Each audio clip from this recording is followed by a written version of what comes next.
In the forgotten outskirts, worn shelters stand as silent witnesses to the villagers' neglect.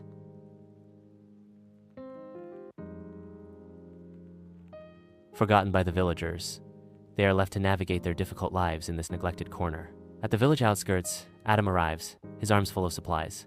He begins constructing ramps and shelters, his movements precise and purposeful. The disabled villagers watch, their expressions transforming from wary to hopeful.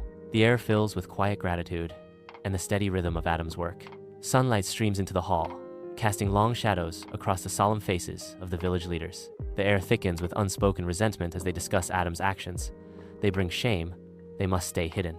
Adam stands resolute in the village square, his defiance cutting through the stern disapproval of the village leaders. Turning to the villagers, Adam's voice rings with conviction. This is not about pride, this is about humanity.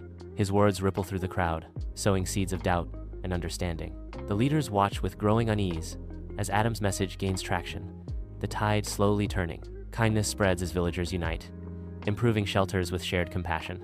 The village transforms into a beacon of inclusion, its heart now beating with respect and dignity for all. The former leaders watch, their influence diminished as compassion triumphs over pride. Adam's actions illuminate the darkest corners, proving that empathy can conquer even the deepest-seated prejudice. Hope blossoms in the village, an uplifting testament to the power of unity and understanding.